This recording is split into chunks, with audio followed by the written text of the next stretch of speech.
Hey guys, I just wanted to do my review of Supergirl Season 1, Episode 12, Bizarro. So the episode starts off with a flashback of the Jane Doe that um, Martian Manhunter found a couple of episodes ago, and he decides to. And it shows like a flashback of Maxwell Lord injecting some kind of liquid into a Jane Doe system because apparently she's brain dead, and the process seems to bring her back to life, or at least maybe puts her in a catatonic state. And then it flashes forward to a day before the events to a day before the events of when the Supergirl doppelganger is actually seen on television, where he's putting it through this like electric, where he's doing this kind of like electric, I guess putting Maxwell Lord's putting Supergirl through this electric shock treatment, what is it, Clockwork Orange, but not with like the whole like thing over her eyes and trying to tell her that Supergirl's bad and she has to kill her. And so the next time that Kara's out going to save this tram full of tourists in National City, Bizarro shows up and they end up having a fight, which actually causes the tram to almost fall down into the river. But Supergirl catches him just in time, and it confuses Bizarro because she sees Supergirl doing good deeds and is questioning Maxwell Lord. And then he just tells her, things are not always what they appear to be. And you later learn in the episode that Maxwell Lord was able to get Supergirl's DNA from, I guess it was a hair strand during her battle with Red Tornado in one of the earlier episodes. And Alex Danvers goes to confront Lord about it, and even though he doesn't get a specific confession, he slyly brags about what he did to obtain the DNA, and how he sees Bizarro as a savior from people like Supergirl, and threatens to basically go after, and basically passive aggressively hints that he knows about Supergirl's identity and that Alex is her sister, and threatens to go after her if anything, threatens to go after them, and threatens to go after her if Alex tries anything. And so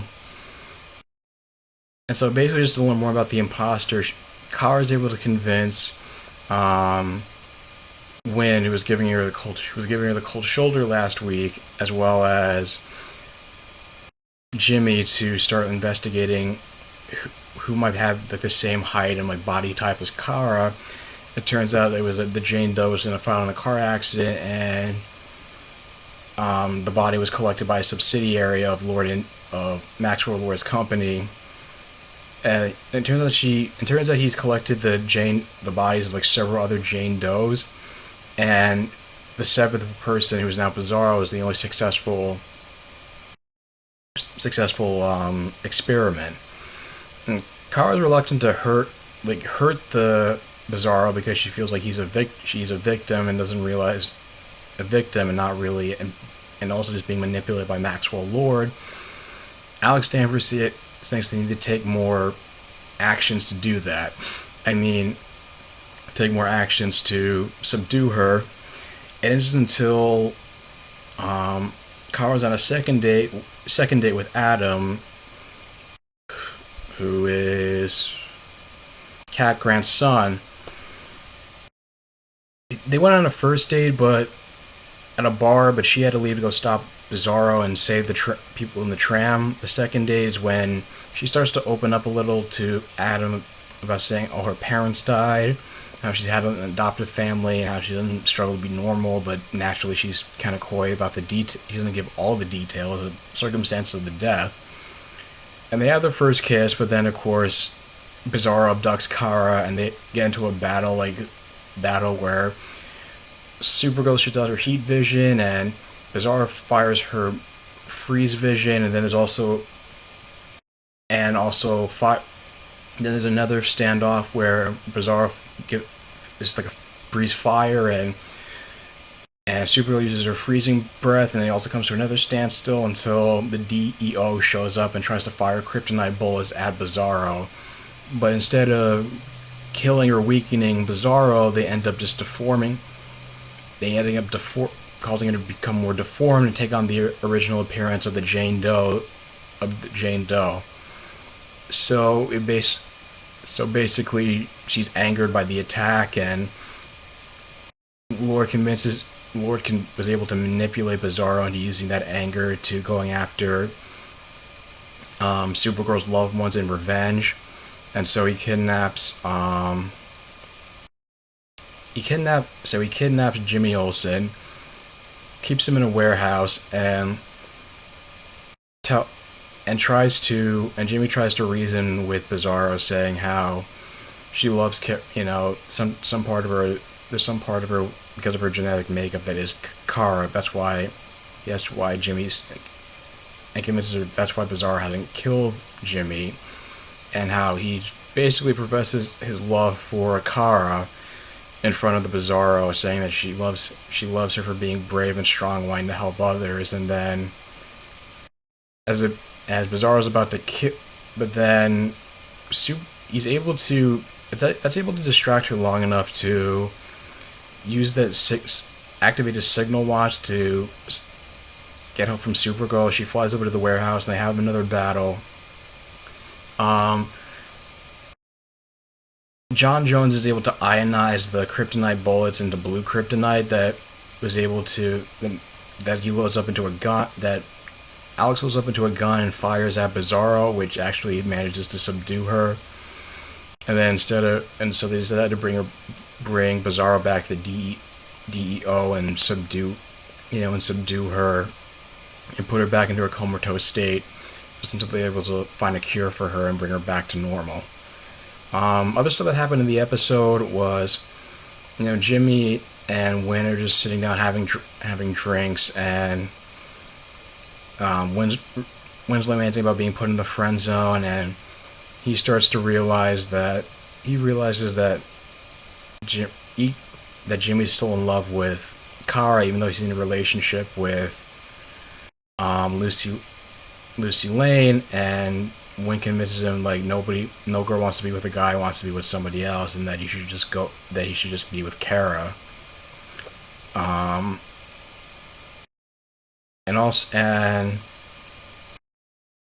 I guess the other stuff that happens is that Kara comes to the realization that with the threats like her aunt General Astra and all these other threats to Central City, she feels like she decides not only to break up with Adam, but also feels like they have to take Maxwell Lord off the table once and for all. And using the fact that the DEO doesn't technically exist, they just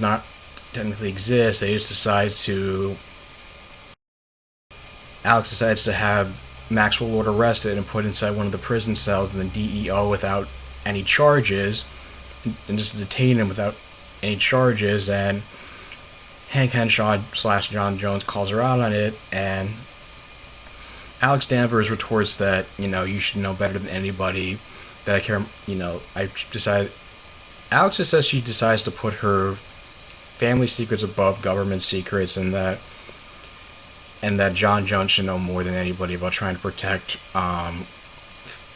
keep his own secrets for his own good. So basically after they're not so it basically ends with Maxwell Lord is still down the DEO in his own glass cell, and Kara almost kills him, is attempted to kill him until Alex talks her down, because he threatened to go after their adoptive mother, who apparently he's had them followed and knows where she's located and knows everything about them. And so And I guess it also ends with Kara flying home, flying back into her apartment. She finds this green goo on the table. Then all of a sudden, she's attacked by this like tentacled creature, which is actually supposed to be called the Black Mercy, which was from the comic book storyline in Superman by Alan Moore, from the Man Who Has Everything, in which it attaches to Superman, and he's in this like catatonic state and fantasizing about what his life would have been like on Krypton if it didn't blow up, if he just grew up there and never left Earth. And based on the promos for next week, they're gonna do a very similar storyline for next week's episode. And apparently it was sent by General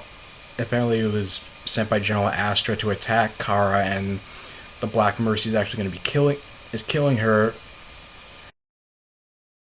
And it'd be interesting to see, I mean, I get to see it with what it was like for Superman.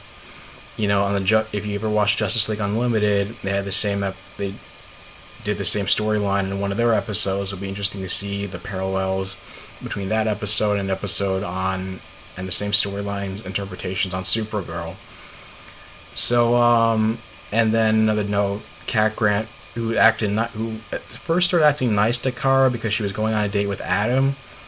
Now it goes back to being more cold towards her, and decides like, let's keep the relationship professional, like no more like opening up and crap, because she basically broke Adam's heart and said that Kara is no different than she is by prioritizing her duties over him. So, what do you guys think of the episode? If let me know your thoughts in the comments down below. If you like this video, like, share, and subscribe, and I'll talk to you guys soon. Take care. And by the way, my videos for Agent Carter and the Flash might be up later than usual tomorrow. Later than usual. I might have to put them up later Tuesday night or maybe on Wednesday, because I'm going to be going to see a sneak preview of Hail Caesar and the new Coen Brothers movie. I'm also going to put up a review for that. So stay tuned for that, and I'll talk to you guys soon. Take care.